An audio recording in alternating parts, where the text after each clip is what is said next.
Bonsoir, chers collègues.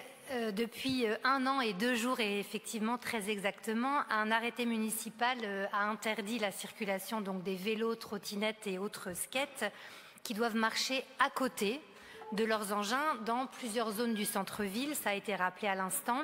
Ce dispositif nommé vélo pied-à-terre, un dispositif très rare en France, rassurant pour les uns, limitant pour les autres. Promis, je ne referai pas le débat ce soir. Rappelons simplement que ce dispositif va plus loin que les traditionnelles zones piétonnes partagées où le piéton le plus fragile est absolument prioritaire avec une vitesse très apaisée qui s'impose car c'est le code de la route à tous les autres modes doux. Des zones qu'on peut observer en nombre dans le centre-ville de Bordeaux ou au cœur de Strasbourg avec une cohabitation vigilante, bienveillante, qui doit être animée, respectée et qui n'est pas toujours facile à faire respecter. Rappelons que cet arrêté jusqu'à aujourd'hui s'applique tous les jours de 11h à 22h dans les aires piétonnes permanentes et le samedi de 11h à 19h dans un vaste périmètre incluant la Grand Place et 35 rues. Vous vous étiez engagée, Madame Aubry, devant ce Conseil à tirer un bilan 1 an après la mise en place de ces aménagements.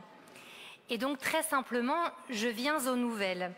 Parce que ça se passe plutôt bien. De vous expliquer le bilan. Alors, si vous n'écoutez même pas... Laissez-moi terminer, Madame Aubry. Oui, enfin... Je viens effectivement d'entendre, après 1 an, on peut dire que, je cite, ça se passe plutôt bien. Super, mais c'est pas un bilan. C'est pas un bilan. Faire le bilan, on a regardé l'accidentologie, on a tout regardé. Hein. C'est ça qu'on aimerait avoir. Ça s'appelle un bilan. Bon, oui, dans tous les cas, le bilan, c'est surtout l'appréciation par les gens. Donc là, c'est très subjectif. Après, il y a des accidents. C'est très subjectif. Alors justement, simplement, vous allez voir, ça va être très concret. Après la période de sensibilisation, quid des verbalisations? Combien d'amendes, avec quel impact?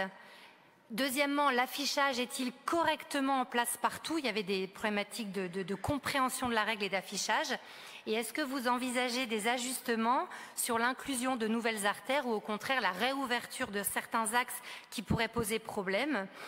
Merci en tout cas effectivement Pierre de nous avoir annoncé ce soir que vous assouplissez un petit peu les horaires comme nous l'avions demandé il y a 1 an et surtout que vous réintégrez les vélos-taxis. Je me réjouis pour ce service qui transporte souvent des personnes à mobilité réduite.